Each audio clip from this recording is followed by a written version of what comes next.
కోరానయ్యా నిన్నే చేరానయ్యా నీవే కావాలని యేసయ్యా. నిన్నే కోరానయ్యా నిన్నే చేరానయ్యా నీవే కావాలని యేసయ్యా. మహిమాన్వితము మనోహరము నీ దివ్య సన్నిధానము. మహిమాన్వితము మనోహరము నీ దివ్య సన్నిధానము. జీవపూటలు కల చోటికి జీవనదులు పారే చోటికి. జీవపూటలు కల చోటికి జీవనదులు పారే చోటికి. ప్రేమతో పిలచిన నా యేసయ్యా ప్రేమతో పిలచిన నా యేసయ్యా నా దాహముని తీర్చెదవు నా దాహముని తీర్చెదవు. నిన్నే కోరానయ్యా నిన్నే చేరానయ్యా నీవే కావాలని యేసయ్యా. నిన్నే కోరానయ్యా నిన్నే చేరానయ్యా నీవే కావాలని యేసయ్యా. మహిమాన్వితము మనోహరము నీ దివ్య సన్నిధానము. తేజోవాసుల నివాసము చేరాలను నదేనాశయా.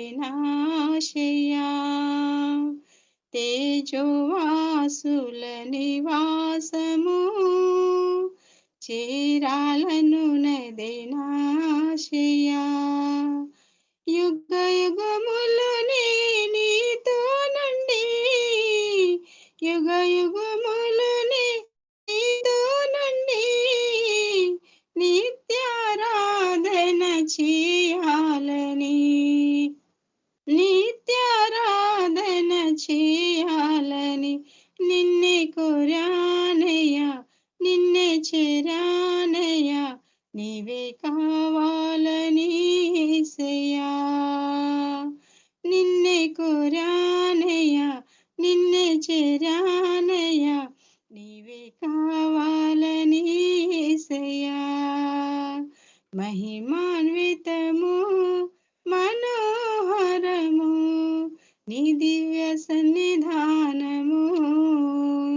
మహిమాన్వితము మనోహరము నీ దివ్య సన్నిధానము. హల్లెలూయా. ప్రైజ్ ది లార్డ్ అండి. ఈ అవకాశం ఇచ్చిన సిస్టర్కి వందనాలు. హల్లెలూయా.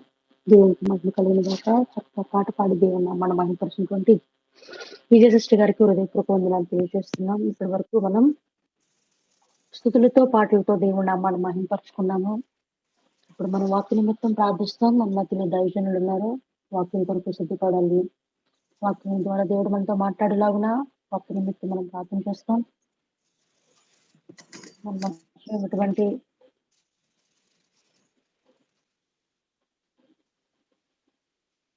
Upendra sister praise lord sister చెప్పండి. వీలవుతుందని ప్రార్థించడానికి వాక్య నిమిత్తం ప్రార్థిస్తాను సిస్టర్.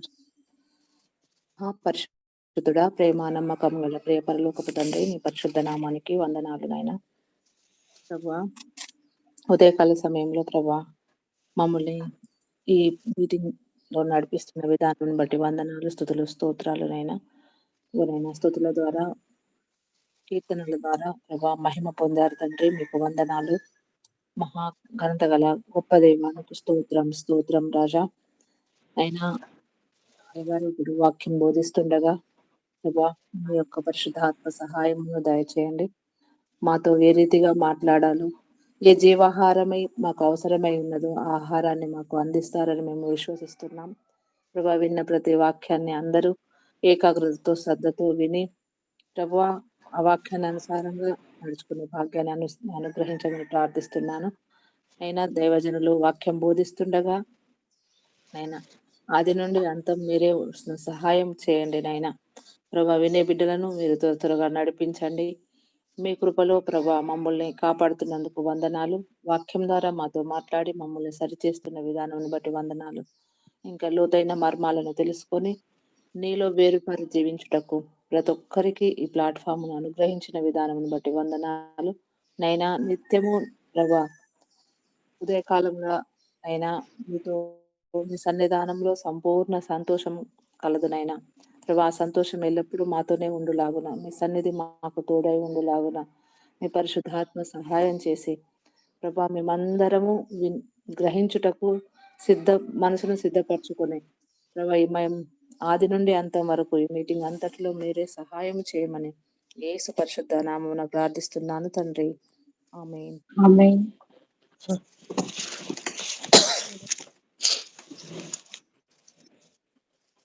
వాక్య నిమిత్తం ప్రార్థించిన సిస్టర్ గారికి హృదయపూర్వక వందనాలు తెలియజేస్తున్నాను.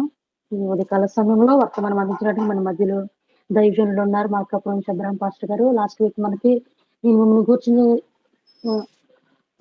ఉద్దేశించిన సంగతులు వేడి విషయాలు మనకు చక్కగా వాక్య ఆధారాలతో మనకు వివరిస్తూ వచ్చారు. వాళ్ళకి అమూల్యమైన సమయాన్ని ఉచితంగా మన కొరకు కేటాయిస్తూ ఆధ్యాత్మిక సత్యాలతో మనం బలపరుస్తున్నారు. కాబట్టి ప్రతి ఒక్కరూ శ్రద్ధగా గ్రహించవలసిందిగా తెలియజేస్తున్నాం, సహకరించవలసిందిగా కూడా తెలియజేస్తున్నాం. ముద్దన్న సమయాన్ని దైవజనులకు అప్పగిస్తున్నాను. ప్రైజ్ లార్డ్ పాస్టర్ గారు. ప్రైజ్ లార్డ్ అందరికీ ప్రైజ్ లార్డ్. ప్రైజ్ లార్డ్ అయ్యగారు. ప్రైజ్ లార్డ్ అందరికీ ప్రైజ్ లార్డ్. చాలా సంతోషం ఈ ఉదయకాల సమయంలో దేవుని స్తుతించటానికి, దేవుని ఆరాధించటానికి, దేవుని నామాన్ని గణపరచటానికి దేవుడు మనకిచ్చిన మంచి శ్రేష్టమైన సమయానికి దేవునికి కృతజ్ఞతాస్తుతులు చెల్లిస్తున్నాను. దేవుని యొక్క వాక్యాన్ని మనము ధ్యానించుకుందాం. ఈ ఉదయకాల సమయంలో ఒక జయ జీవితమును, విక్టోరియస్ లైఫ్ మనము జీవించాలంటే ఏం చేయాలి? ప్రాముఖ్యముగా ఒక మంచి క్రైస్తవునిగా, ఒక మంచి విశ్వాసిగా, ఒక మంచి పరిశుద్ధమైన జీవితమును ఈ లోకములో మనము జీవించాలంటే 3 ప్రాముఖ్యమైన విషయాలు మనం తెలుసుకోవాలి. తద్వారా మనము ఒక పరిశుద్ధమైన, ప్రత్యేకించబడిన జయ జీవితముని ఈ లోకములో జీవించగలుగుతాం. పరిశుద్ధ గ్రంథంలోను మనం చూసినట్లయితే హెబ్రీయులకు రాసిన పత్రిక 13వ అధ్యాయము 12వ వచనం.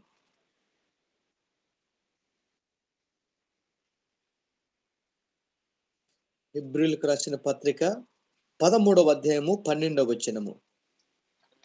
కావున యేసు కూడా తన స్వరక్తము చేత ప్రజలను పరిశుద్ధపరచుటకై గవిని వెలుపుట శ్రమ పొందెను. ఓకే, జాగ్రత్త వినండి. మనము ఈ లోకములో ఒక పరిశుద్ధమైనటువంటి, పవిత్రమైనటువంటి, ప్రత్యేకించబడినటువంటి జీవితమును మనము జీవించాలంటే మొట్టమొదటిగా మనం యేసు రక్తము చేత కడగబడాలి. యేసు రక్తము చేత కడగబడకుండా ఈ భూలోకములో ఏ వ్యక్తి కూడా ఒక పరిశుద్ధమైన, ప్రత్యేకించబడినటువంటి జయ జీవితమును జీవించటము అసాధ్యము. బైబిల్ ఏమని సెలవిస్తుందంటే, ఏ భేదము లేదు, అందరూ పాపము చేసి దేవుడు అనుగ్రహించు మహిమను పొందలేకపోతున్నారు. పరిశుద్ధమైన జీవితము, ప్రత్యేకించబడిన జీవితం ఏంటంటే మనలో పాపపు వాసన అనేది ఉండకూడదు. పాపపు వాసన మనలో పాపం ఉన్నంత వరకు పాపపు వాసన మన బయటికి వస్తా ఉంది. ఎప్పుడైతే మనలో ఉన్న పాపం పోతుందో ఆ పాపపు వాసన అనేది తొలగిపోతుంది. చూడండి, చేపలు పట్టుకున్న దగ్గర నుంచి దాన్ని మామూలు నీళ్ళలో కడుగుతాం, ఉప్పు వేసి కడుగుతాం, అన్నీ చేస్తాం, రకరకాల మసాలా వేస్తాం, అందరితో పోతుందే. తిన్న తర్వాత కూడా మన దగ్గర నీ వాసన వస్తుంటది. దాన్ని కడిగే తిన్నాం, ఉప్పుతో కడిగాం, మంచినీళ్ళతో కడిగాం, దాంతో అయినా ఎంత కడిగి ఎంత మసాలా వేసినా ఆఖరికి తిన్న తర్వాత కూడా ఆ నీసు వాసన అనేది మనలో నుంచి రావటం ఇతరులు గమనిస్తుంటారు. ఈ పాపం అనే నీచు కూడా, ఈ పాపపు వాసన కూడా మనం ఎంత కడిగినను కూడా ఆ పాపం యొక్క వాసన నీచు మన నుండి బయటికి వస్తూ ఉంటది. అయితే అది పూర్తిగా రాకుండా ఉండాలంటే మనం ఏం చేయాలి? నంబర్ 1, యేసు రక్తములో కడగబడాలి. అది యేసు రక్తములో కడగబడాలి. మనిషిలో, మానవుని జీవితంలో ఉన్న పాపం పోవాలంటే అది మొదటిగా రక్తములో కడగబడాలి. చేపను నీళ్ళలో కడగకుండా దాన్ని శుద్ధి చేయలేం. నీళ్ళలో కడగకుండా దాన్ని శుద్ధి చేయలేం. ఉప్పులో కూడా కడుగుతాం, కనుక నీళ్లు ఖచ్చితంగా అవసరం చేపను కడగటానికి. అలానే మనిషిని కూడా కడగటానికి నీళ్లు కాదు కానీ రక్తం కావాలి. చేపను కడగటానికి నీరు ఎంత అవసరమో, చేప ఏ రీతిగా నీళ్లతో కడగబడుతుందో, నీళ్లతో శుద్ధి చేయబడుతుందో, నీళ్లతో మరి దాన్ని ఎలా చక్కగా కడుగుతారు, అలానే మనిషిని కూడా రక్తముతో కడిగితేనే మనిషి కూడా శుభ్రంగా ఉంటాడు. చదవండి, హెబ్రీయులకు రాసిన పత్రిక 9వ అధ్యాయము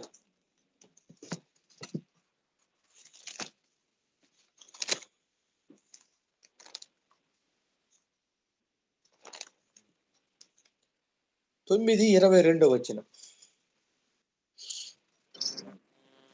మరియు ధర్మశాస్త్ర ప్రకారము సమస్త వస్తువులను రక్తము చేత శుద్ధి చేయబడుననియు, రక్తము చిందింపకుండా పాపక్షమాపణ కలుగుదనియు సామాన్యముగా చెప్పవచ్చును. ఇక్కడ మనం చూస్తే, మరియు ధర్మశాస్త్ర ప్రకారము సమస్త వస్తువులను రక్తము చేత శుద్ధి చేయబడుననియు, రక్తము చిందింపకుండా పాప క్షమాపణ కలుగుదనియు సామాన్యముగా చెప్పవచ్చును. ఒక వ్యక్తి యేసు రక్తములో కడగబడనంత వరకు అతడు పరిశుద్ధునిగా, నీతిమంతునిగా, పవిత్రునిగా జీవించలేడు. ఎంత మంచివాడైనా, ఎంత మంచి చేప అయినా కానీ అది నీళ్ళలో కడగబడాలి. చాలా మంది అనుకుంటారు నేను చాలా మంచి అయినప్పటికీ యేసు రక్తములో కడగబడకుండా ఏ వ్యక్తి మంచివాడిగా ఉండనేరడు. ఎందుకంటే ఏ భేదము లేదు, అందరూ పాపము చేసి.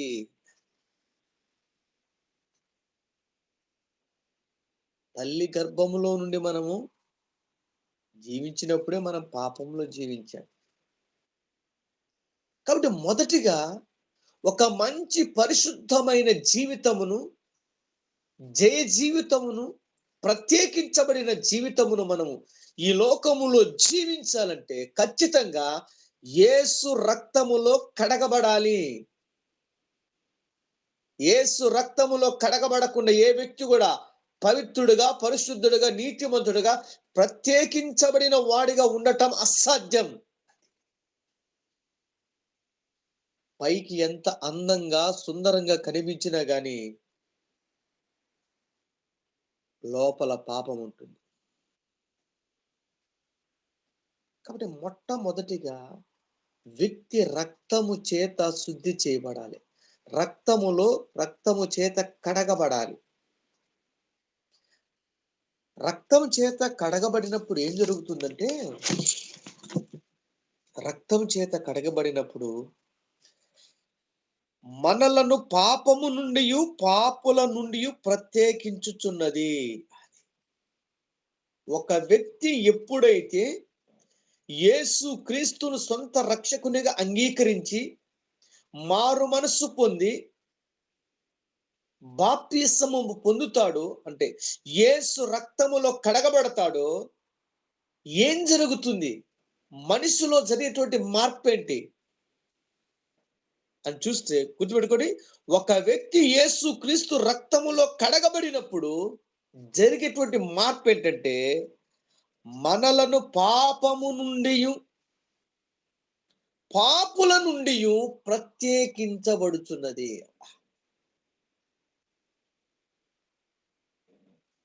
మరలా గుర్తుపెట్టుకొని, యేసు రక్తములో మనము కడగబడినప్పుడు ఏం జరుగుతుందంటే, మనలను పాపము నుండి ఒకటి, రెండవదిగా పాపుల నుండి. యేసు రక్తము ఒక వ్యక్తిని తన పాపముల నుండి పాపుల నుండి వేరు చేస్తుంది, ప్రత్యేకిస్తుంది.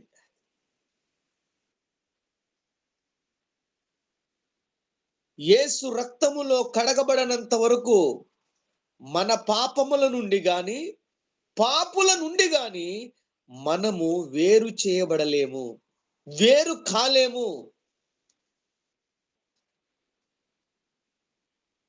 వేరు చేయబడలేము. యేసు రక్తము ద్వారా, యేసు రక్తములో కడుగుబడుట ద్వారా మన పాపముల నుండి, రెండవదిగా పాపుల నుండి వేరు చేస్తుంది. వేరు చేయబడతాము మనం. అందుకని మోషే అంటాడు కదా, మోషే ఏమంటాడు తెలుసా? పరిశుద్ధ గ్రంథములో మనం చూసినట్లయితే హెబ్రీయులకు రాసిన పత్రిక 11:26 చదవండి. హెబ్రీ 11:26. విశ్వాసమును బట్టి ఐగుప్తు ధనము కంటే క్రీస్తు విషయమైన నింద గొప్ప భాగ్యమని ఎంచుకుని అల్పకాలము పాపభోగము అనుభవించుట కంటే దేవుని ప్రజలతో శ్రమ అనుభవించుట మేలని యోచించి ఫరో కుమార్తె యొక్క కుమారుడనని అనిపించుకొనుటకు ఒప్పుకొనలేదు. ఏలయనగా అతడు ప్రతిఫలముగా కలగబోవు బహుమానమందు దృష్టి ఉంచును. ఓకే, మోషే ఏ రీతిగా అయితే ఐగుప్తును విడిచిపెట్టడానికి, ఐగుప్తు యొక్క ఆచారాలు విడిచిపెట్టడానికి, ఐగుప్తు ధనాన్ని విడిచిపెట్టడం ఏ రీతిగా దేవుని ప్రజలతో నిందను అనుభవించుట మేలనుకున్నాడు. ఒక వ్యక్తి యేసు రక్తములో ఎప్పుడు కడగబడతాడంటే, లోకాన్ని విడిచిపెట్టడానికి, లోక ఆశలను విడిచిపెట్టడానికి, లోకము నుండి వేరు పడటానికి ఎవరైతే ఇష్టపడతారో వారు మాత్రమే యేసు రక్తములో కడగబడతారు, కడిగి పరిశుద్ధపరచబడతారు. లోక ఆచారాలు, సంప్రదాయాలు, లోకానికి సంబంధించిన వాటన్నిటి నుండి వేరు కావాలని మనం ఇష్టపడాలి. మోషే ఇష్టపడ్డాడు. ఐగుప్తు ధనమును గాని ఐగుప్తు ఆచారాలు గాని నాకొద్దనుకున్నాడు. మీరు చాలా మంది యేసు రక్తంలో కడగబడతా వస్తున్నారు కానీ విడిచిపెట్టడం లేదు, వదులుకోవటానికి ఇష్టపడటం లేదు. అందుకని యేసుక్రీస్తు సిలువ ఎక్కడ? గవిని వెలుపలికి వచ్చేసాడు. అన్నిటి నుండి మనం వెలుపలికి రావాలి. దేనిని పట్టుకోకూడదు. అన్నిటి ఊరి గవిని వెలుపలికి రావాలి అంటే ఈ లోకానికి సంబంధించిన ఏది కూడా నువ్వు ఆకర్షించకూడదు, వాటిని పట్టుకోకూడదు, వాటిని రిజెక్ట్ చేయాలన్నమాట.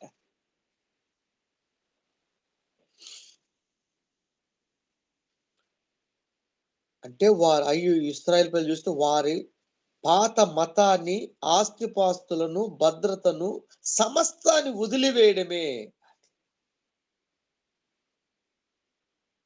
వదిలివేయాలి. మోషే తన కాలంలో ఐగుప్తు ధనాన్ని వదిలి యేసు కోసం నిందను భరించాడు. జనాలకు అనుకుంటారు కదా, మనల్ని పిచ్చోళ్ళు అనుకుంటే ఇదన్నీ వదులుకున్నారు, ఏం పాటించలేదంటే దానికంటే శ్రేష్టమైన దాన్ని మనం ఎన్నుకున్న మన సంగతి వాళ్ళకు తెలియదు. కాబట్టి గుర్తుపెట్టుకోండి, నీవు నిజముగా యేసు రక్తములో కడగబడినావా? యేసు రక్తములో కడగబడటానికి గల ఉద్దేశం ఏంటి అంటే, ఈ లోకములో ఉన్న వాటిని దేనిని ఆశించకుండా వాటిని విడిచిపెట్టి మన కోసము దేవుడు శ్రేష్టమైన దాన్ని ఒకటి సిద్ధపరిచాడు. దానికోసం మనము ఈ లోకములో ఉన్న వాటిని విడిచిపెట్టాలి. అందుకే యేసు రక్తం మనకు అవసరం. యేసు రక్తములో కడుగుబడడం ద్వారా మన జీవితం జరిగే మార్పు ఏంటి? ఒకటి, మన పాపముల నుండి, రెండవదిగా పాపుల నుండి మనలను ప్రత్యేకించుతున్నది. యేసు రక్తము ద్వారా మన జీవితంలో మనము చేసిన పాపములన్నిటి నుండి మనల్ని ప్రత్యేకపరుస్తున్నది. మనం చేసిన పాపం నుండి మాత్రమే కాదు గాని లోకములో ఉన్న పాపుల నుండి కూడా మనలను ప్రత్యేకించుచున్నది.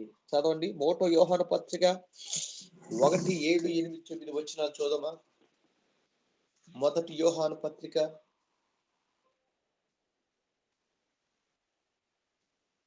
అయితే ఆయన వెలుగులో ఉన్న ప్రకారము మనమును వెలుగులో నడిచిన ఎడల మనము అన్యోన్య సహవాసము గలవారమై ఉందుము. అప్పుడు ఆయన కుమారుడైన యేసు రక్తము ప్రతి పాపము నుండి మనలను పవిత్రులనుగా చేయును. మనము పాపము లేనివారమని చెప్పుకొనిన ఎడల మనలను మనమే మోసపుచ్చుకొందుము, మరియు మనలో సత్యం ఉండదు. చూసారా? కాబట్టి ఒకటి, యేసు రక్తము చేత మనము కడగబడాలి. యేసు రక్తములో కడగబడకుండా ఒక ప్రత్యేకమైన జీవితమును, జీవితమును, పరిశుద్ధమైన జీవితమును మనము జీవించటం అసాధ్యము. మనలో ఉన్న పాపానికి విరుగుడ యేసు రక్తము. యేసు రక్తము. కాబట్టి మనిషి 3 రీతులుగా పరిశుద్ధపరచబడతాడు. ఒకటి, యేసు రక్తము ద్వారా. యేసు రక్తము ద్వారా మనిషి పరిశుద్ధపరచబడతాడు. రెండవదిగా మనం చూసినట్లయితే వాక్యము చేత పరిశుద్ధపరచబడాలి. వాక్యము చేత. మొదటిగా యేసు రక్తము చేత పరిశుద్ధపరచబడాలి. ఎప్పుడైతే మనము మన పాపములు ఒప్పుకుంటామో అప్పుడు యేసుక్రీస్తు నమ్మదగిన వాడు, నీతిమంతుడు. ఆయన తన పరిశుద్ధమైన రక్తము చేత మనల్ని పవిత్రులుగా, నీతిమంతులుగా మారుస్తాడు. రెండవదిగా మనం చూసినట్లయితే దేవుని వాక్యము చేత పరిశుద్ధపరచబడాలి. యేసు రక్తము చేత పరిశుద్ధపరచబడినంత మాత్రాన సరిపోదు. యేసు రక్తం పరిశుద్ధపరచబడుతుంది. అదే రీతిగా రెండవదిగా దేవుని వాక్యము ద్వారా మనము పరిశుద్ధపరచబడాలి. యేసు రక్తము మనిషిని పరిశుద్ధుడిగా మారుస్తుంది, పవిత్రుడిగా మారుస్తుంది, నీతిమంతుడిగా మారుస్తుంది. పాపముల నుండి, పాపుల నుండి వేరు చేస్తుంది. యేసు రక్తం చేసే పని ఏంటి తెలుసా? మనిషి చేసిన పాపముల నుండి, పాపుల నుండి వేరు చేస్తుంది. ఇక రెండవదిగా దేవుని వాక్యము చేత పరిశుద్ధపరచబడాలి. దేవుని వాక్యము చేత మనము పరిశుద్ధపరచబడాలి. దేవుని వాక్యం మనల్ని ఏం చేస్తుంది? యేసు రక్తమేమో మన పాపముల నుండి, పాపుల నుండి వేరు చేస్తుంది. అయితే దేవుని వాక్యము మన జీవితంలో ఏం చేస్తుంది ఆలోచిస్తే, దేవుని వాక్యము మనలను లోకము నుండి, లోకములో ఉన్న వాటి నుండి ప్రత్యేకించుచున్నది. రెండవదిగా దేవుని వాక్యము చేత పరిశుద్ధపరచబడుట. దేవుని వాక్యము ద్వారా మనము పరిశుద్ధపరచబడినప్పుడు మనలో జరిగే మార్పు ఏంటంటే, దేవుని వాక్యము మనలో చేసే కార్యం ఏమిటంటే, ఒకటి, మనలను లోకములో నుండి, రెండవదిగా లోకములో ఉన్న వాటిని ప్రత్యేకించుచున్నది. యేసు రక్తము పాపము నుండి, పాపుల నుండి ప్రత్యేకించుచున్నది. దేవుని వాక్యం వచ్చేసి లోకము నుండి, లోకములో ఉన్న వాటి నుండి మనలను ప్రత్యేకించుచున్నది. కొంతమంది యేసుక్రీస్తు నమ్ముకుంటారు, ప్రార్థనకి వెళ్తారు, పాటలు పాడతారు, వాక్యం చదువుతారు, కానీ లోకము నుండి గాని, లోక ఆచారాలు, లోక సంప్రదాయాలను మాత్రం బయటికి రారు. వీళ్ళు కేవలం యేసు రక్తము చేత కడగబడిన వారు మాత్రమే, కానీ దేవుని వాక్యము చేత కడగబడలేదు. గుర్తుపెట్టుకోండి. ఈ వాక్యం వినుచుండగా నీలో ఇలాంటి మార్పులు జరిగాయా? నీలో ఇలాంటి మార్పులు చూడగలుగుతున్నావా? దేవుని వాక్యము చేత కడగబడకుండా, దేవుని వాక్యం చేత శుద్ధి చేయబడకుండా మనము లోకము నుండి గాని, లోక ఆశల నుండి గాని బయటికి రాలేము. యేసుక్రీస్తు ఎంత బాధపడ్డాడో తెలుసా? పరిశుద్ధ గ్రంథంలో నుండి మార్కు సువార్త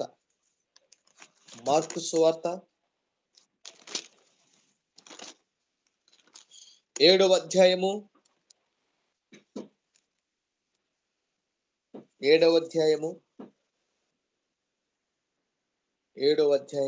5 నుండి చదువుతా, లేకపోతే 8వ వచనం చదవండి. 8వ వచనం, 8, 9.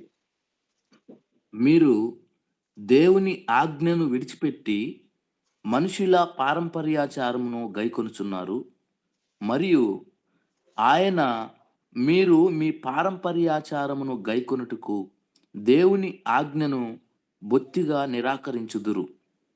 చూసారా?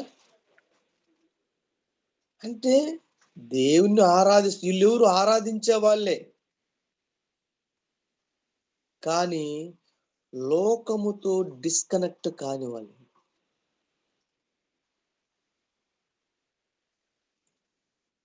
6వ వచనం చదవండి, 6, 7 వచనాలు. అందుకాయన వారితో ఇలాగు చెప్పెను, ఈ ప్రజలు పెదవులతో నన్ను గనపరచుదురు గాని వారి హృదయము నాకు దూరముగా ఉన్నది. వారు మానవులు కల్పించిన పద్ధతులు దేవోపదేశములని బోధించుచు నన్ను వ్యర్థముగా ఆరాధించుదురు అని వ్రాయబడినట్టు. అంటే ఇక్కడ వీళ్ళు ఎవరు ఆరాధిస్తున్నారు? వీళ్ళు దేవుని సేవిస్తున్నారు వీళ్ళు, కానీ లోకముతో సంబంధాలు మాత్రం తెగిపోలేదు. పాపాన్ని విడిచిపెట్టగలిగారు, పాపంలో జీవించటం మానుకోగలిగారు, గాని లోకముతో సంబంధాలు తెంచుకోకుండా దేవుని నమ్ముకొని కూడా, యేసుప్రభు దేవుడిని ఒప్పుకొనుచు కూడా ఏం చేస్తున్నారు వీళ్ళు? లోకముతో సంబంధాలు వీళ్ళు తెంచుకోలేదు. వీళ్లకు దేవుని వాక్యము కంటే మనుషుల యొక్క పద్ధతులు, మనుషుల యొక్క మాటలు, మనుషుల ఆజ్ఞల్ని వీరికి ధర్మశాస్త్రముగా బోధిస్తున్నారు. ఒక మాట చెప్పాలంటే, వీరు దేవుని వాక్యానికి బదులుగా మనుషులు పలికే మాటలకే, మనుషులు కల్పించు పద్ధతులకే, మనుషుల ఆచారాలకి లోబడి జీవిస్తున్నారు. అసలు యేసుక్రీస్తు ఎంత డైరెక్ట్గా చెప్తున్నారు. మనకు 8-9 వచనాలు,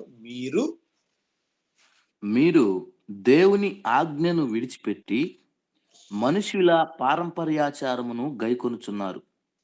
మరియు ఆయన, మీరు మీ పారంపర్యాచారమును గైకొనుటకు దేవుని ఆజ్ఞను బొత్తిగా నిరాకరించుదురు. కాబట్టి రెండవదిగా గుర్తుపెట్టుకోవాలి, ఈ వాక్యం వింటూ నీవు కూడా లోకం దింగని కనెక్షన్ ఉందా? లోక ఆచారాలు, లోక సంప్రదాయాలు ఇంకా నువ్వు పాటిస్తున్నావా? అయితే నీవు ఖచ్చితంగా వాక్యం చేతను కడగబడాలి. యేసుక్రీస్తునందు విశ్వాసం ఉంచి బాప్తిసం పొందినంత మాత్రాన మనం పవిత్రులము, పరిశుద్ధులము కాము. అంతకంటే మించి చేయవలసినవి కూడా ఉన్నవి. అదొక స్టెప్, అదొక మెట్టు. యేసు రక్తము చేయగలిగింది చేస్తుంది. అలానే దేవుని వాక్యము చేయవలసిన పని కూడా మనలో కార్యము జరగాలి. అదేమిటంటే దేవుని వాక్యము చేత కడగబడుట. ఇంకా చూడండి, చర్చికి వెళ్తూ అన్ని చేస్తున్నాం, కానీ మంచి రోజులు, అవునా కదా, లోక ఆచారాలు, లోక సంప్రదాయాలు ఇవన్నీ ఇంకా మనలో చచ్చిపోలేదు. ఇంకా ఆచారాల విషయంలో ఇంకా మనం పట్టుకొని ఉన్నాం. దేవుని మాట కంటే కూడా మన మనుషుల మాటలకే ప్రాధాన్యత ఇస్తున్నాం. దేవుని ఆజ్ఞల కంటే మనుషుల యొక్క పద్ధతులకే మనము ప్రాధాన్యత ఇస్తున్నాం. కాబట్టి యేసు రక్తములో కడగబడిన తరువాత వాక్యములో కూడా మనం కడగబడాలి. ఎందుకంటే దేవుని వాక్యము మనలను పరిశుద్ధపరుస్తున్నది. యేసు రక్తం ఎలా మనల్ని పాపల నుండి పరిశుద్ధపరుస్తుందో, దేవుని వాక్యము కూడా లోకములో ఉన్న వాటి నుండి మనలను పరిశుద్ధపరుస్తుంది, లేకపోతే వేరు చేస్తుంది.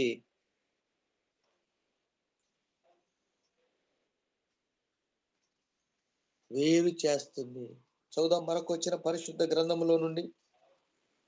పరిశుద్ధ గ్రంథం మనం చూసినట్లయితే రోమిలకు రాసిన పత్రిక 8:20-21 వచనాలు.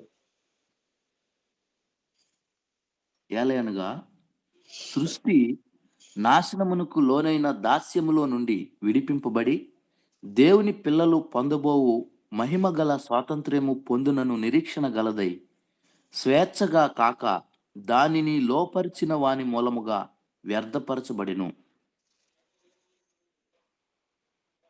అక్కడ మనం చూస్తే సృష్టి కూడా, మరొకసారి చూద్దాం మాట. ఏలయనగా సృష్టి నాశనమునకు లోనైన దాస్యములో నుండి విడిపింపబడి దేవుని పిల్లలు పొందబోవు మహిమ గల స్వాతంత్ర్యము పొందునను నిరీక్షణ గలదై, స్వేచ్ఛగా కాక దానిని లోపరిచిన వాని మూలముగా వ్యర్థపరచబడిను. దేవునికి స్తోత్రం కలుగునుగా. కాబట్టి దేవుని వాక్యము చేత మనము పరిశుద్ధపరచబడాలి. దేవుని వాక్యము చేత మనము ఎప్పుడైతే పరిశుద్ధపరచబడతామో లోకము నుండి, లోక ఆచారాలు, లోకము ఉన్న వాటి నుండి మనకు విడుదల కలుగుతుంది. ఓకే, మరొక వచనం చూద్దాం. 2 పేతురు పత్రిక 1:4. 2 పేతురు పత్రిక 1వ అధ్యాయం 4వ వచనం. ఆ మహిమ గుణాతిశయములను బట్టి ఆయన మనకు అమూల్యములను అత్యధికములను అయిన వాగ్దానములను అనుగ్రహించి ఉన్నాడు. దురాశను అనుసరించుట వలన లోకమందున్న భ్రష్టత్వమును ఈ వాగ్దానముల మూలముగా మీరు తప్పించుకొని దేవ స్వభావమునందు పాలివారగునట్లు వాటిని అనుగ్రహించెను. లోకములో దుష్టత్వం ఉన్నది. లోకంలో ఏముంది? దుష్టత్వం ఉన్నది.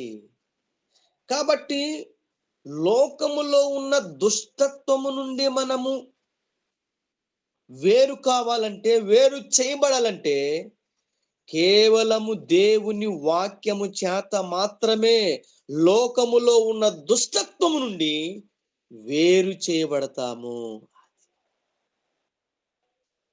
పేతురు అంది కదా, ఏమంటాడు? మూర్ఖులకు ఈ తరము వారికి మీరు వేరే జీవించండి. లోకంలో ఏముందంటే దుష్టత్వం ఉంది.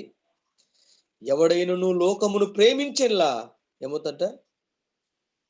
లోకంలో ఉన్నదంతయు శరీరాశ, నేత్రాశ, జీవపు డంబము. కాబట్టి యాకోబు పత్రిక ఒకసారి తీయండి.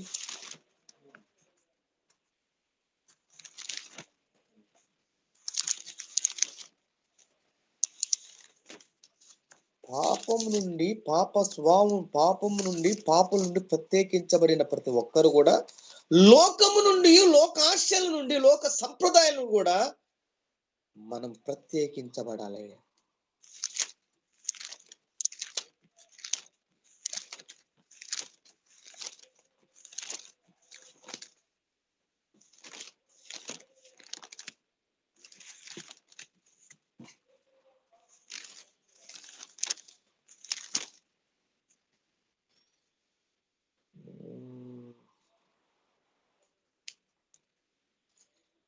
యాకోబు పత్రిక 4వ అధ్యాయం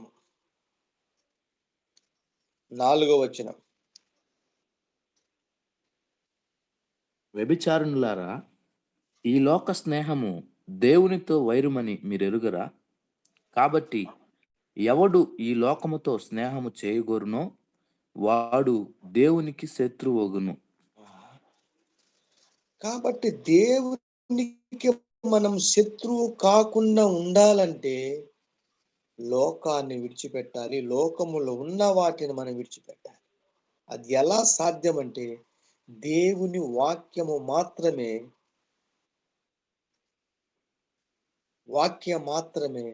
అది సాధ్యపరుస్తున్నది. చాలా మంది క్రైస్తవులు మొదటి అను వరకు బాగా ఈజీగా వస్తారు, కానీ పాపానైనా కొన్నిసార్లు వదిలిపెట్టడానికి ఇష్టపడతారు, కానీ లోకాన్ని విడిచిపెట్టడానికి చాలా ఇబ్బంది పడతారు.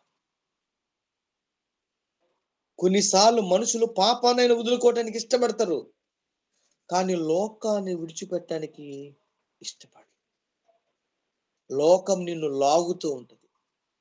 లోతు భార్య సొదొమ గొమొర్రాని విడిచిపెట్టగలిగింది, కానీ బయటికి వచ్చింది, కానీ అయినా దాని మీద ఉన్న ప్రేమను మాత్రం కదా వెనకకి చూడవద్దంటాడు, కానీ చూసి ఉప్పు స్తంభమైంది. లోకము లాగుతూ ఉంటుంది అన్నమాట. లోకము మనుషులు లాగుతూ ఉంటుంది అన్నమాట. కాబట్టి లోకాన్ని మనం, లోకం నుండి, లోక ఆశల నుండి, లోక ఆచారాల, సంప్రదాయాలని మనము వేరు చేయబడితేనే అప్పుడు మనము దేవునితో పరిశుద్ధమైన వ్యక్తులుగా, నిర్దోషమైన వ్యక్తులుగా జీవించగలుగుతాం. ఈ లోకమును ప్రేమించినంత కాలము దేవునికి శత్రులుగా ఉంటాము. ఎంత డైరెక్ట్ రాశారు! వ్యభిచారులారా, ఈ లోక స్నేహము దేవునితో వైరమని మీరు ఎరుగరా? కాబట్టి ఎవడు లోకముతో స్నేహము చేయగొరును వాడు దేవునికి శత్రువుగును. లోకంలో ఏముంది? లోకం ఉన్నది శరీరాశ, నేత్రాశ, జీవపు డంబము. కాబట్టి ఒకవేళ నీవు పాపము నుండి, పాపుల నుండి ప్రత్యేకించబడ్డావు, మంచిదే. కానీ లోకము నుండి, లోక ఆచారాల నుండి, లోక సంప్రదాయాల నుండి ప్రత్యేకించబడాలి. ఈరోజు పెళ్ళిళ్ళు కానీ ఫంక్షన్లు చేయాలంటే అంతా లోక ఆచారాలు, దేవుడికి స్థానం లేదు. ఏది చేయాలి కానీ మంచి రోజు, ఆ రోజు, ఈ రోజు, సంప్రదాయాలు, ముహూర్తాలు, వీటి నుండి క్రైస్తవులు విడుదల పొందలేకపోతున్నారు. వీటి నుండి విముక్తి పొందలేకపోతున్నారు. చదవండి యెషయా గ్రంథము,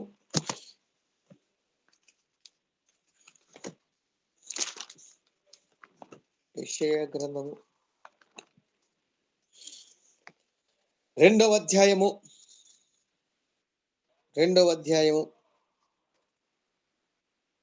5-6 వచనాలు. యాకోబు వంశస్థులారా, రండి, మనము యెహోవా వెలుగులో నడుచుకొందుము. యాకోబు వంశమగు ఈ జనము తూర్పున నుండి ఉండిన జనుల సంప్రదాయములతో నిండుకొని ఉన్నారు. వారు ఫిలిస్తీయుల వలె మంత్రప్రయోగము చేయుదురు, అన్యులతో సహవాసము చేయుదురు గనుక నీవు వారిని విసర్జించి ఉన్నావు. చూశావా? పాపము నుండి కొన్నిసార్లు వేరు చేయబట్టం ఈజీగా అనిపిస్తుంది, కానీ లోకముతో సంబంధం తెంచుకోవటం చాలా కష్టమవుతుంది. అసలు దేవుడు ఎంత బాధపడితే ఇలాంటి మాటలు 6వ వచనం ఉంటుంది కదా, 5వ వచనం, యాకోబు వంశస్థులారా రండి, మనం యెహోవా వెలుగులో నడుచుకుందుము. యాకోబు వంశము ఈ జనము తూర్పున నుండిన జనుల సంప్రదాయములతో నిండుకొని ఉన్నారు. ప్రజలు కొన్నిసార్లు పాపానైనా మానుకోవటం, ఒక త్రాగుడు విడిచిపెట్టడం కొంచెం ఈజీ అవుతుంది, కానీ లోక ఆచారాలు, లోక సంప్రదాయ ఉదుగులో చాలా కష్టం. చర్చికి వెళ్ళి చాలా మంది పాపం చేసటం మానుకుంటారు, కానీ లోకాన్ని, లోకాశలు మానుకోవటం చాలా కష్టమైంది.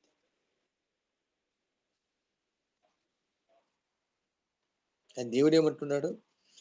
యాకోబు వంశము ఈ జనులు తూర్పున నుండిన జనుల సంప్రదాయములతో నిండుకొని ఉన్నారు. అంటే ఇందులో ఏం లేదు, వీళ్ళు లోకం నుండి వేరు చేయబడలేదు. లోక ఆచారాల నుండి, వీళ్ళు పాపం నుండి వేరు చేయబడ్డారు, కానీ లోకం నుండి, లోక ఆచారాలు, సంప్రదాయాల నుండి వేరు చేయబడలేదు. లోకముతో సంబంధం తెగిపోలేదు. అందుకే దేవునికి శత్రులుగా జీవిస్తున్నారు. దేవునికి శత్రులుగా జీవిస్తున్నారు. కాబట్టి రెండవదిగా జాగ్రత్తగా ఉండాలి. యేసుక్రీస్తు నమ్ముకున్నంత మాత్రాన, చర్చికి వెళ్ళినంత మాత్రాన, బాప్తిసం తీసుకున్నంత మాత్రాన మన పని పూర్తి కాలేదు. పాపముతో సంబంధం తెగిపోయింది, పాపులతో సంబంధం తెగిపోయింది, మంచిదే. అయితే లోకముతో కూడా సంబంధం తెగిపోవాలి. లోక ఆచారాలతో, సంప్రదాయాలతో కూడా మన సంబంధాలు తెగిపోవాలి. పాపముతో సంబంధం తెంచుకున్నంత ఈజీ కాదు లోకముతో తెంచుకోవటం. ఎందుకంటే లోకం నిన్ను లాగుతూ ఉంటది.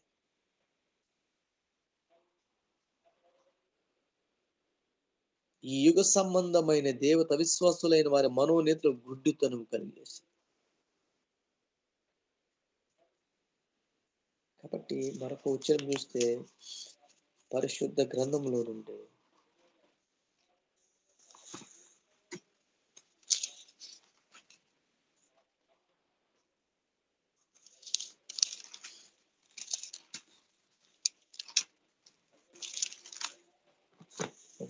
పరిశుద్ధ గ్రంథంలో నుండి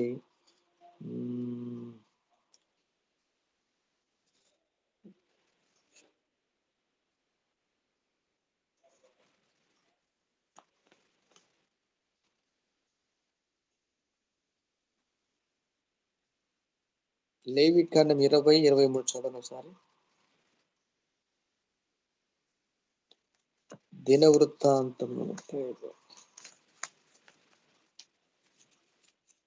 నేను మీ ఎదుటి నుండి వెళ్ళగొట్టుచున్న జనముల ఆచారములను బట్టి నడుచుకొనకూడదు.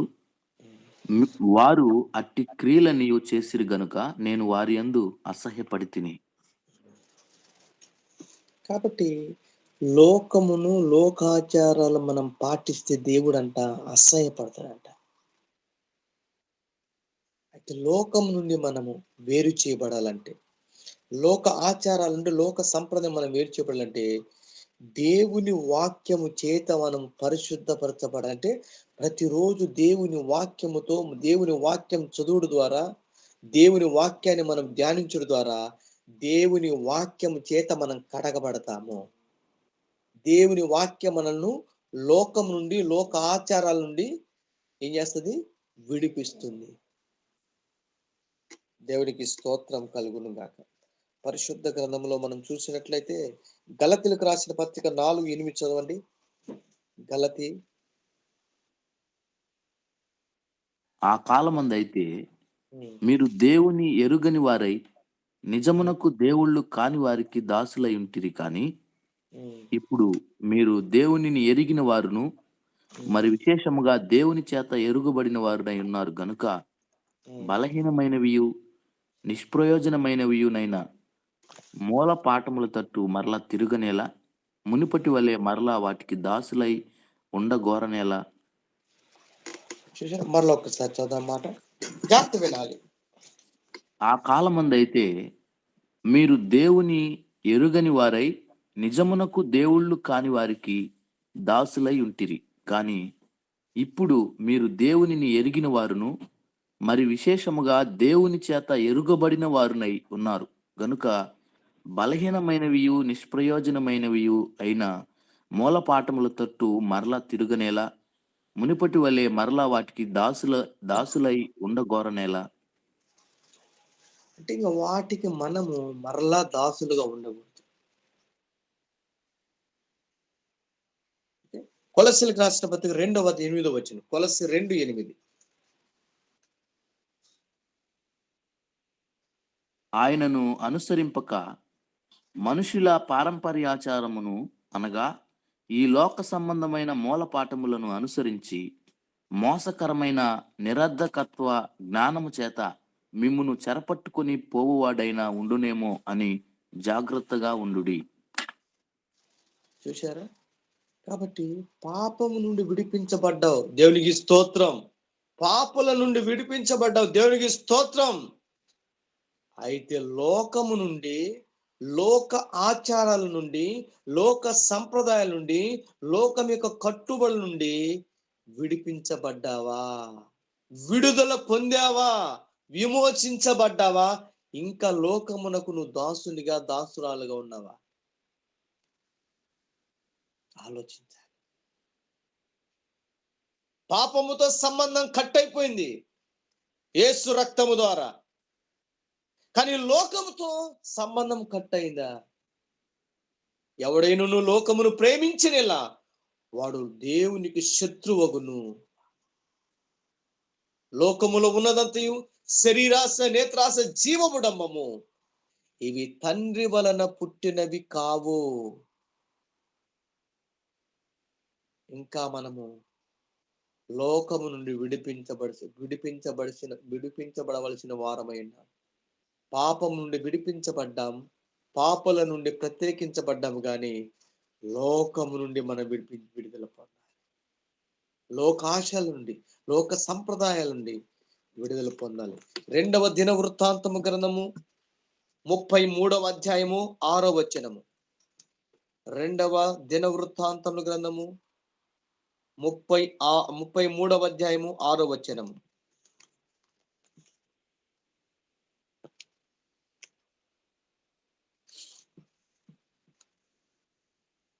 బెన్హిన్నోము లోయందు అతడు తన కుమారులను అగ్నిలో గుండా దాటించి ముహూర్తములను విచారించుచు మంత్రములను చిల్లంగితనమును వాడుక చేయు కర్ణపిశాచములతోనూ సోదెగాండ్రతోనూ సాంగత్యము చేయుచు యెహోవా దృష్టికి బహుగా చెడు నడత నడుచుచు ఆయనకు కోపము పుట్టించెను. ముహూర్తములు. ఇంకా పెళ్లిళ్ళు చేయాలన్నా ఏదైనా చేయాలి కానీ ముహూర్తాల కోసం ఆలోచించండి. ఇలా చేయడం ద్వారా సౌలు ఎందుకు చనిపోయాడు తెలుసా? సౌలు మరణించటానికి గల కారణం ఏంటో తెలుసా? సౌలు చేసిన పని ఇది. ఏం చేశాడు? దేవుని యొద్ద విచారణ చేయక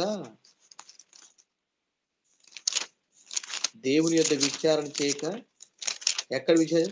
సోది చెప్పే వాళ్ళ దగ్గరికి వెళ్ళి విచారణ చేశాడు. అందును బట్టి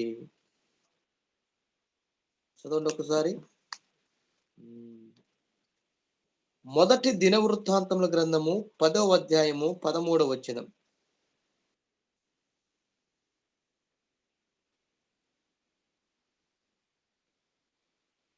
మొదటి యెహోవా ఆజ్ఞ గైకొనక ఆయన దృష్టి ఎదుట ద్రోహము చేసినందుకును, యెహోవా యొద్ద విచారణ చేయక కర్ణపిశాచముల యొద్ద విచారణ చేయు దానిని వెదకినందుకును సౌలు హతమాయెను. సౌలును దేవుడు ఎందుకు చంపాడు తెలుసా? సౌలు చనిపోవటానికి గల కారణం ఏమిటంటే అతడు యెహోవా యొద్ద విచారణ చేయక. ఎవరి దగ్గర అంటే కర్ణపిశాచి. అందుకే లోక ఆచారాలు, లోక సంప్రదాయాలన్నీ కూడా సాతాను యొక్క పనులేవి. కాబట్టి లోకానికి, లోక ఆశలకి ఎప్పుడు కూడా మనము బానిస కాకూడదు. చంపేశాడు దేవుడు. కేవలం ఒక్క కారణం, సౌలు ఇంకా లోకముతో డిస్కనెక్ట్ కాలే. దేవుని అడుగడుగు బదులుగా సోది చెప్పేవారి దగ్గరికి వెళ్ళాడంట. అందువలన దేవుడంట సౌలును చంపెను. చదువు ఒక్క మాట. లోకముతో మనము సంబంధము తెంచుకోకపోతే చాలా ప్రమాదంలో పడిపోతున్నాం. 13వ వచనం. ఈ ప్రకారము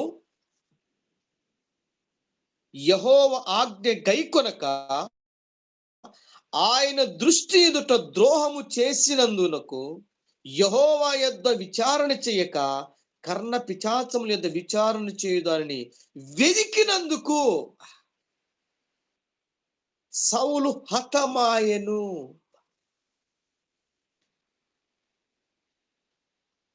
పాపం నుండి మనం విడిపించబడుతున్నాం.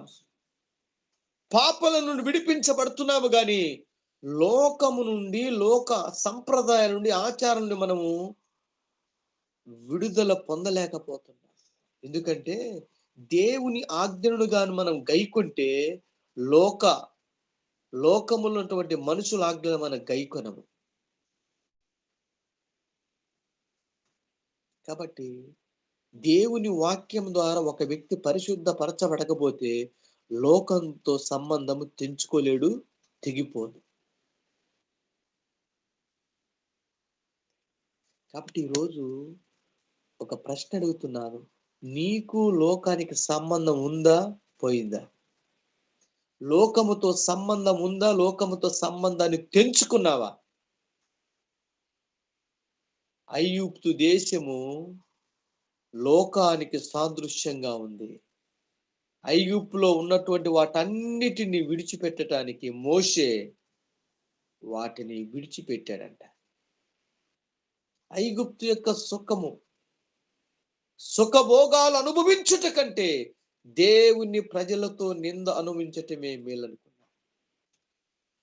ఐగుప్తును వదులుకున్నాడు. నీ జీవితంలో కూడా ఐగుప్తు అనే లోకాన్ని విడిచిపెట్టాలి. ఐగుప్తు అనే లోకం నుండి బయటికి రావాలి. ఐగుప్తు నుండి ఎప్పుడైతే మోషే బయటికి రావటానికి ఇష్టపడ్డాడో, ఐగుప్తు యొక్క ఆచారాలు విడిచిపెట్టాడో, దేవుడు మోషేను బహుగా దీవించాడు, బహుగా ఆశీర్వదించాడు. కాబట్టి యేసు రక్తములో కడగబడిన మనము, యేసు రక్తము ద్వారా పాపం నుండి వేరు చేయబడిన మనము, ప్రత్యేకించబడిన మనము, లోకము నుండి కూడా మనం ప్రత్యేకించబడాలి. యేసు రక్తమేమో పాపం నుండి, పాపుల నుండి వేరు చేసింది. దేవుని వాక్యము లోకం నుండి, లోక ఆచారాల నుండి, లోక సంప్రదాయాల నుండి వేరు చేస్తుంది. కానీ ప్రజలంట దేవుని ఆజ్ఞలకు బదులుగా మనుషుల పద్ధతులు, మనుషుల ఆచారాలు, మనుషుల సంప్రదాయాలు. అని అంటున్నాడు దేవుడు, మీరు నన్ను వ్యర్థముగా ఆరాధిస్తున్నారు, వ్యర్థముగా ఆరాధిస్తున్నారు. కాబట్టి రెండవదిగా గుర్తుపెట్టుకోవాలి, మనము లోకం నుండి ప్రత్యేకించబడాలి. లోక సంప్రదాయాలను మనం ప్రత్యేకించబడాలి. లోకం నుండి, లోక ఆచారాలను ప్రత్యేకించబడాలంటే దేవుని వాక్యము చేత మనము పరిశుద్ధపరచబడాలి. దేవుని వాక్యం మాత్రమే నిన్ను నన్ను లోకం నుండి, లోక ఆచారాలు, లోక సంప్రదాయాల నుండి వేరు చేస్తుంది. ఒక చెట్టు నుండి ఒక కొమ్మను వేరు చేయాలంటే గొడ్డలతో నరకాలి, ఖడ్గముతో నరకాలి. అలానే లోకము నుండి మనను వేరు చేయాలంటే రెండంచుల గల ఖడ్గమైన దేవుని వాక్యము చేత మనము లోకము నుండి వేరు చేయబడతాం. యేసు రక్తమేమో పాపం నుండి మనల్ని వేరు చేస్తుంది, పాపుల నుండి వేరు చేస్తుంది. దేవుని వాక్యం అనే ఖడ్గము లోకము నుండి, లోక ఆచారాల నుండి వేరు చేస్తుంది. దేవునికి స్తోత్రం కలుగును గాక. నీవు యేసు రక్తము చేత పాపము నుండి వేరు చేయబడ్డావా? నువ్వు యేసు రక్తము ద్వారా పాపం నుండి వేరు చేయబడ్డావా? ఒకవేళ వేరు చేయబడితే దేవునికి స్తోత్రం. వేరు చేయబడకపోతే యేసు రక్తము ద్వారా నువ్వు పాపం నుండి వేరు చేయబడాలి, పాపుల నుండి వేరు చేయబడాలి.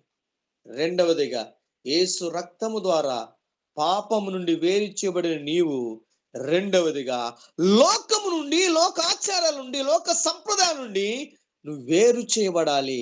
దానికి కావలసింది దేవుని వాక్యము. యేసు రక్తం పాపం నుండి, దేవుని వాక్యము లోకం నుండి మనల్ని వేరు చేస్తుంది. దేవునికి స్తోత్రం కలుగును గాక. హల్లెలూయా.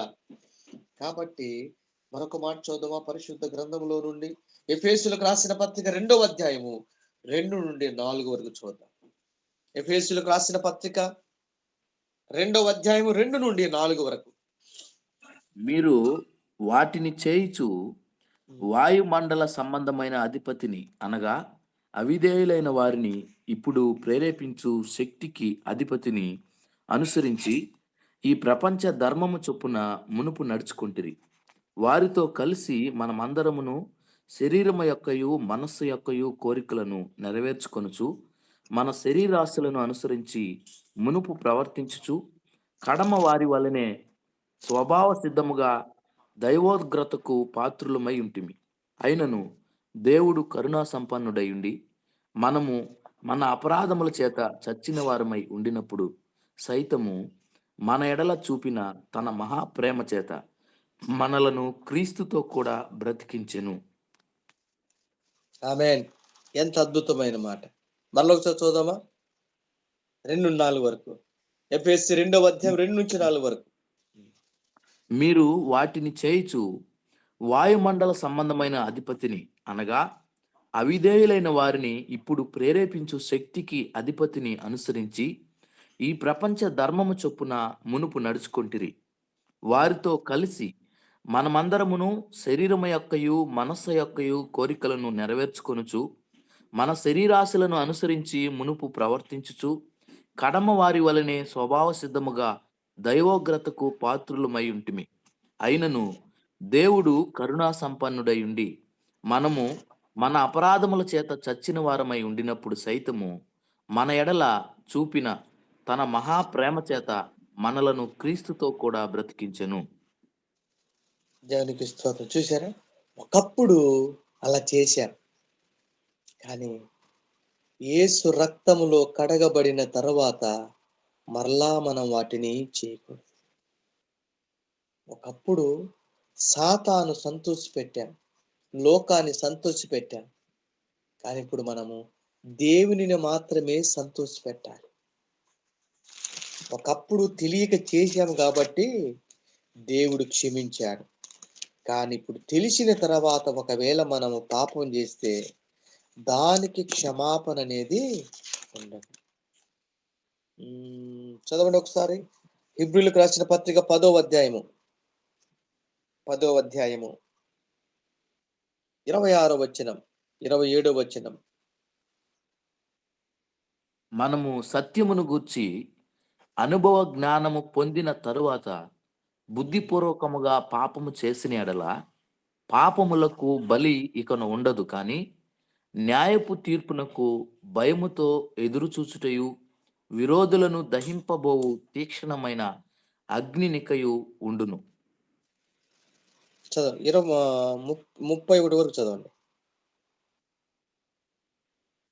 ఎవడైనను మోషే ధర్మశాస్త్రమును నిరాకరించిన ఎడల 2-3 సాక్షుల మాట మీద కనికరింపకుండా వాని చంపించుదురు.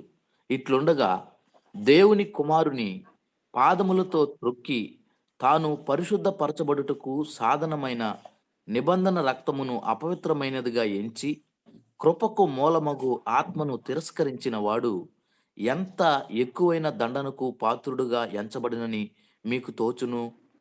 పగ తీర్చుట చాలు. మళ్ళీ ఒక్కసారి 29వ వచనం. 29 జాగ్రత్త వినాలి.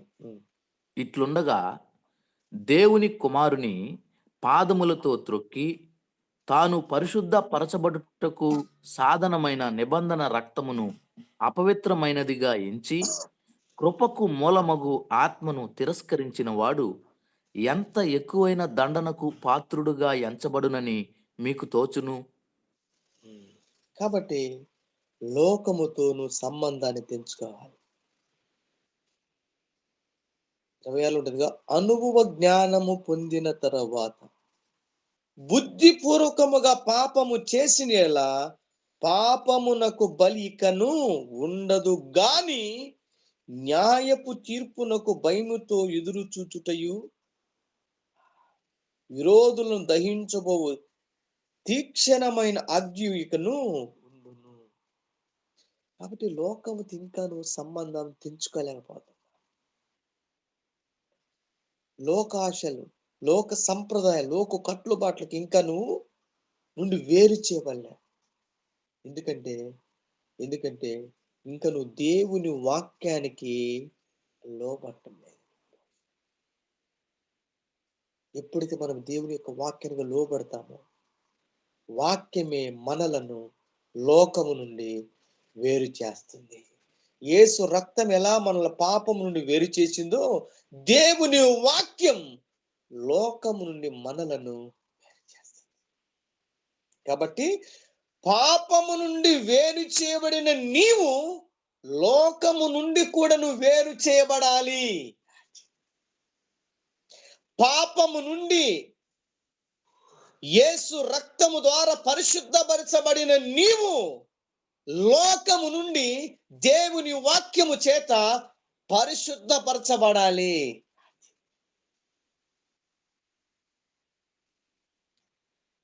కానీ ఈ రోజులో మనము అలాంటి వాక్యాలు ఇష్టపడటం లేదుగా. జోకులు, కామెడీ, స్మూత్ బోధ. ఈరోజు వాక్యాన్ని ఉన్నది ఉన్నట్టుగా ఖండించేవారు లేరు. అందుకే ఇంకా మనుషుల పాపం అలానే సుఖ నివాసము చేస్తుంది.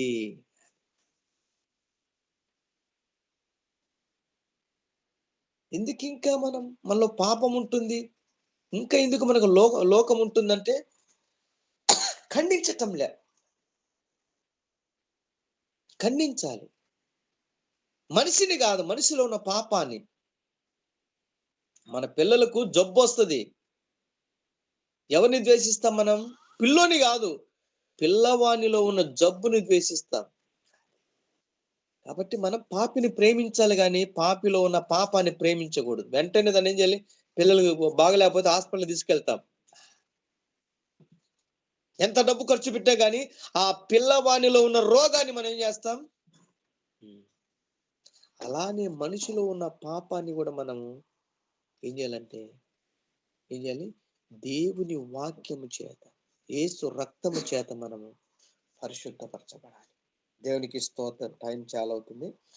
ఇంకొక మాట, కొరింథీయులకు హెబ్రీయులకు రాసిన పత్రిక 6వ అధ్యాయము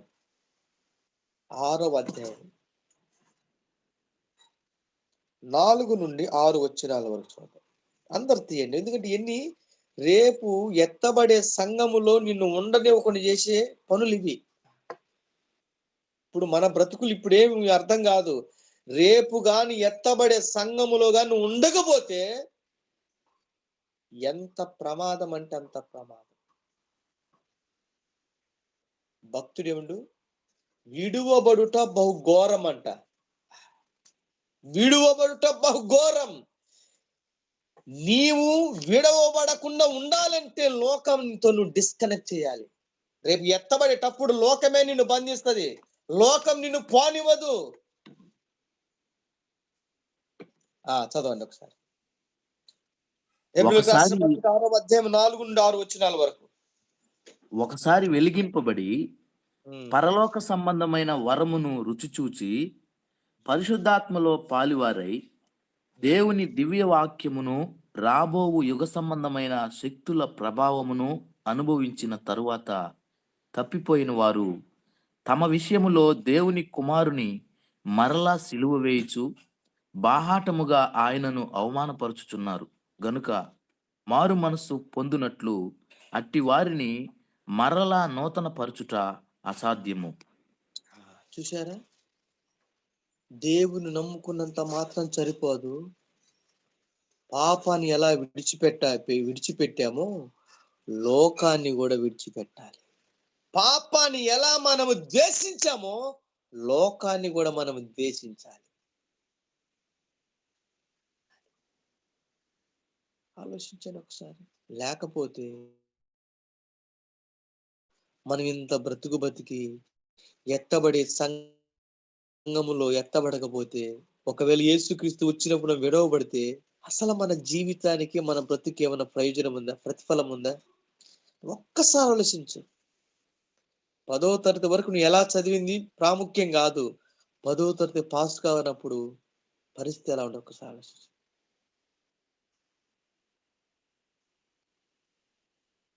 దానికైతే ఫీజు కట్టి మళ్ళా రాసుకోవచ్చు.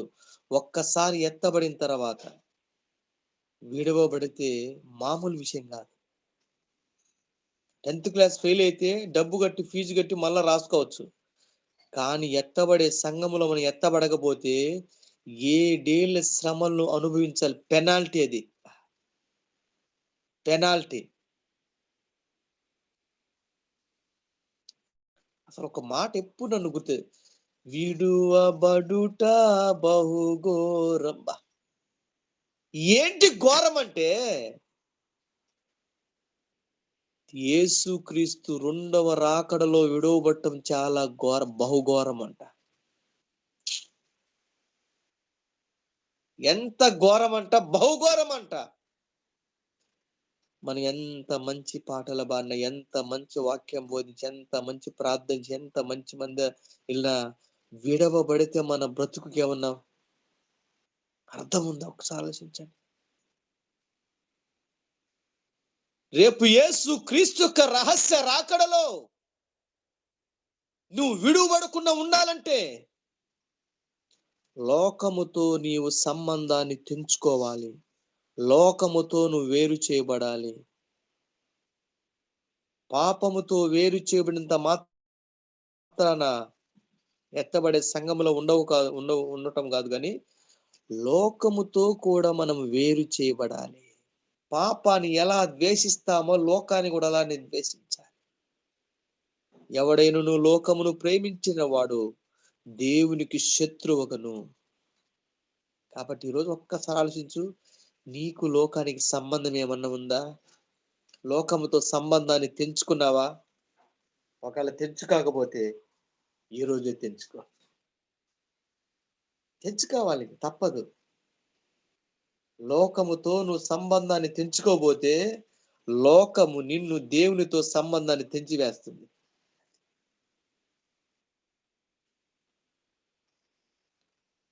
లోకం ఏం చేస్తుంది తెలుసా? నీకు దేవునికున్న సంబంధాన్ని తెంచేసి నేను లోకంలోనే ఉంచేసుకుంటాను. మరొక మాట చూద్దాం. పరిశుద్ధ గ్రంథంలో నుండి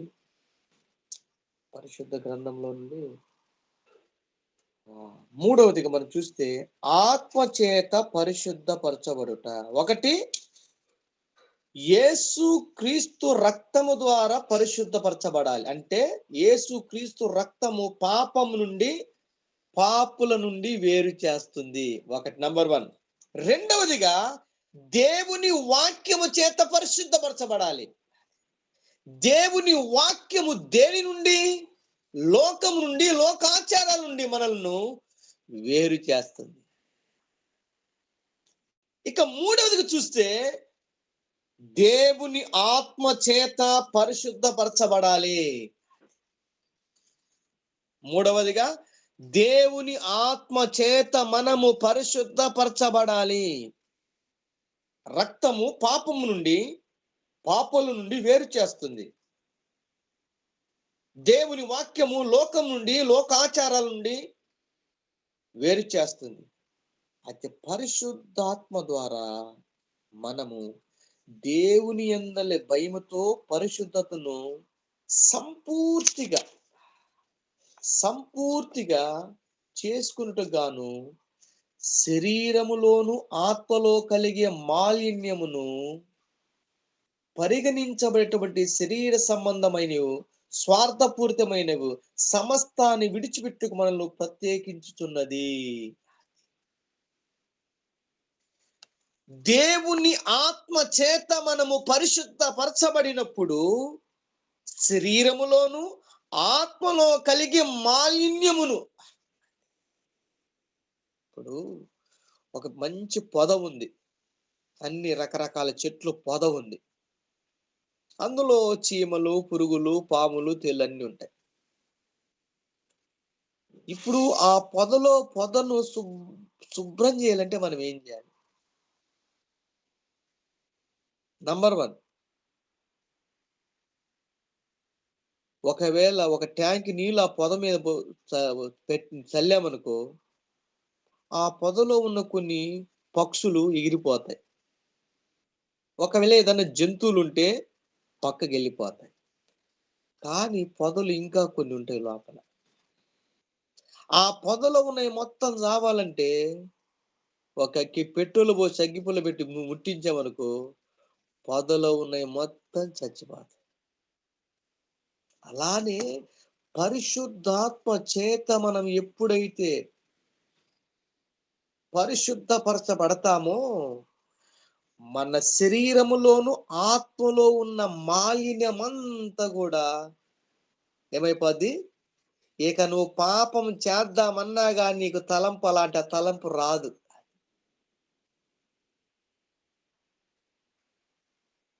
ఆలోచించండి ఒకసారి.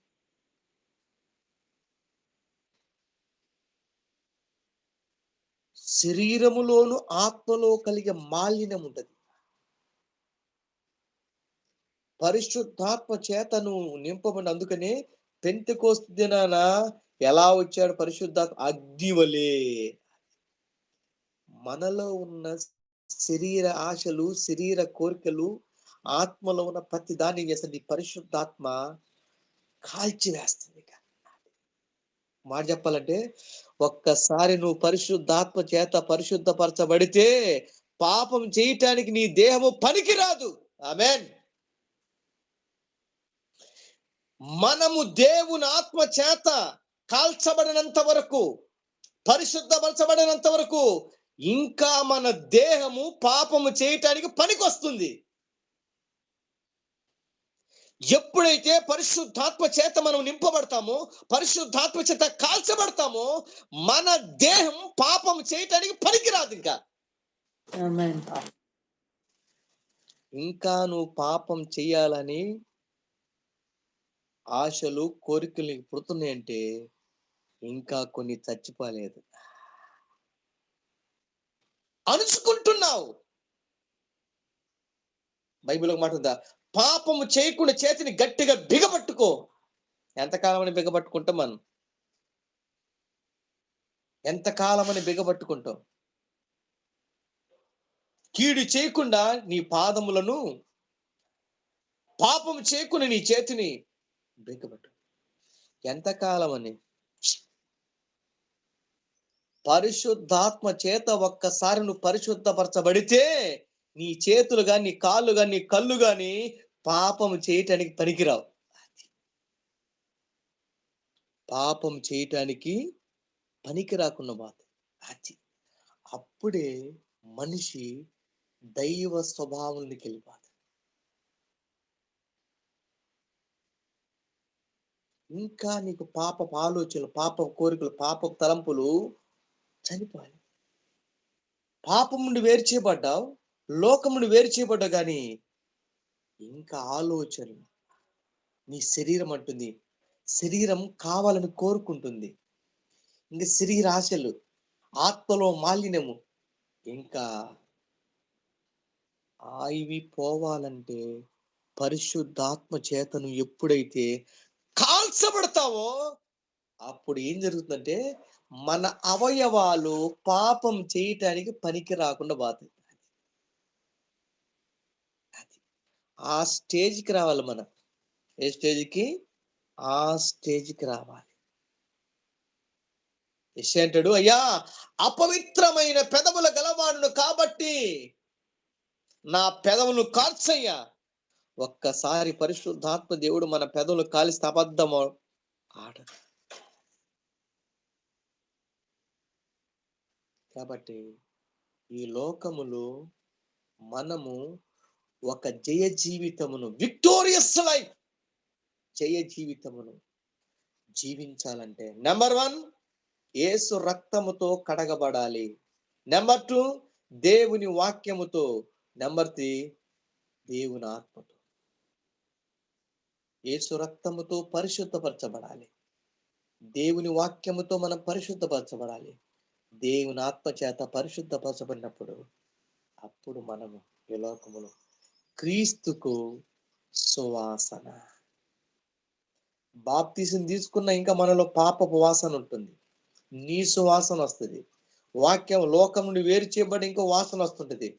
ఒక్కసారి ఆత్మ చేత కాల్చబడ్డావా ఇక మనలో పాపపు వాసన గాని, నీచు వాసన గాని ఇక రానే రాదు.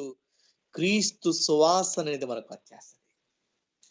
ఎప్పుడైతే ఒక వ్యక్తి దేవుని ఆత్మ చేత కాల్చబడతాడో మనిషిలో ఉన్న పాపపు వాసన కాలిపోయి క్రీస్తు సువాసన, పరిమళ వాసన అబ్బా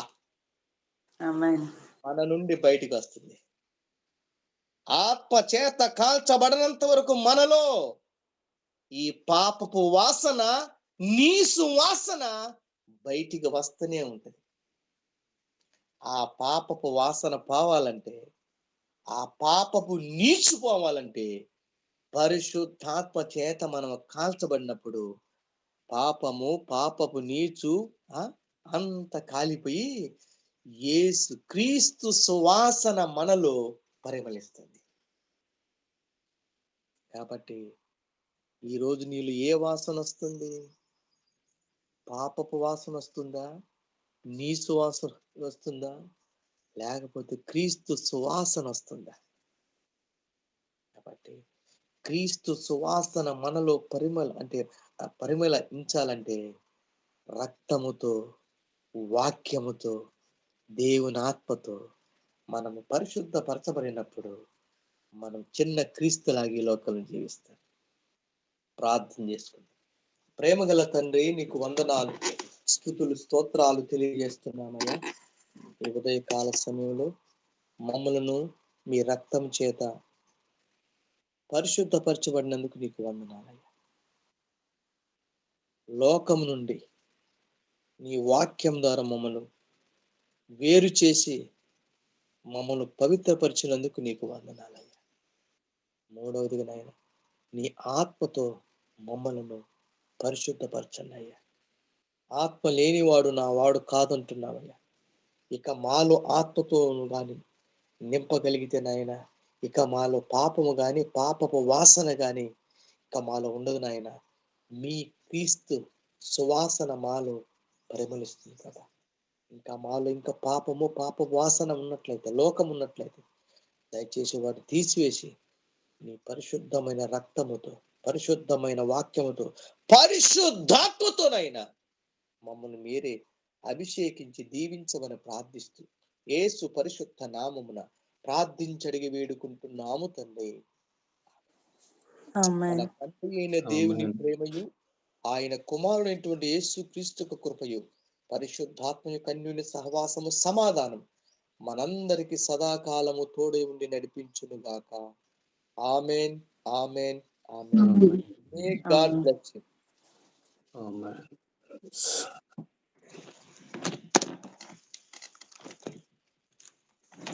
దేవుడికి మహిమ కలుగును గాక. చక్కగా ఉదయకాల సమయంలో దైవజనులు మనకి చక్కగా వాక్య సత్యాలను అందించారు. ఈ లోకంలో జయ జీవితం జీవించాలంటే ప్రత్యేకమైన జీవితం జీవించాలని ఒక 3 అంశాల గురించి వాక్య ఆధారాలతో ఎంతో చక్కగా అర్థమైన రీతిగా వివరించిన దైవజనులకు టీం అందరి తరపున కూడా ప్రభువైన యేసుక్రీస్తు నామములో కృతజ్ఞతలు తెలియజేస్తున్నాం. పాస్టర్ థ్యాంక్ యూ అండి. Thank you, welcome. అలానే ఈ మెంబర్స్ అందరూ కూడా హృదయపూర్వక వందనాలు తెలియజేస్తున్నానండి. ఎందుకంటే ఉదయం ప్రారంభం నుంచి చివరి వరకు కూడా ఏకీభవించారు. పాటలతో పాటలు పాడి సహకరించిన వారికి హృదయపూర్వక వందనాలు తెలియజేస్తున్నాం. అలాగే వాక్యం చదివి సహకరించిన బ్రదర్ గారికి వందనాలు తెలియజేస్తున్నాం. ప్రార్థించిన వారందరూ కూడా హృదయపూర్వక వందనాలు తెలియజేస్తున్నాం. కాబట్టి రేపటి దినమున ప్రతి ఒక్కరు కూడా సకాలంలో జాయిన్ అవ్వాలి. తనకు ఆరాధనతో పాటు ఆదివారం విశ్వవిద్యాలయం తీసుకుంటారు వాక్యం. ప్రతి ఒక్కరు సకాలంలో జాయిన్ అయ్యి దేవుని నామాన్ని మనం పరచవలసింది కూడా తెలియజేస్తున్నాం. దైవజనులు కూడా ప్రార్థనలో జ్ఞాపకం చేసుకుని వాళ్ళ కుటుంబం కొరకు, పరిచర్య కొరకు, మందిర నిర్మాణం కొరకు కూడా ప్రార్థనలో జ్ఞాపకం చేసుకోండి. ప్రతి ఒక్కరికి కూడా హృదయపూర్వక వందనాలు తెలియజేస్తున్నా. ఒకరు దైవజనులకి వందనాలు తెలియజేస్తూ ఒకరికొకరు లీవ్ అవ్వాల్సిందిగా తెలియజేస్తున్నా. ఇంతటితో సెక్షన్ ముగించబడింది. ప్రైజ్ లార్డ్ పాస్టర్ గారు, అందరికీ వందనాలు. Praise lord, praise lord pastor గారు. ప్రైజ్ లార్డ్, ప్రైజ్ లార్డ్, అందరికీ ప్రైజ్ లార్డ్. బాగున్నారా పాస్టర్ గారు? బాగున్నారు కదా. బాగున్నాం పాస్టర్ గారు. చాలా సంతోషం.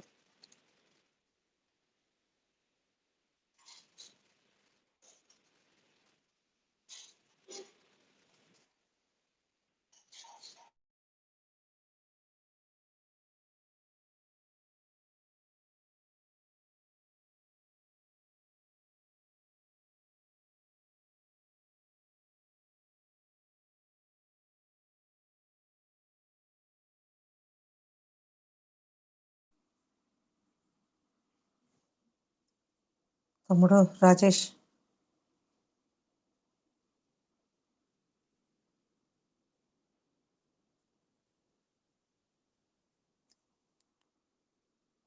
తమ్ముడు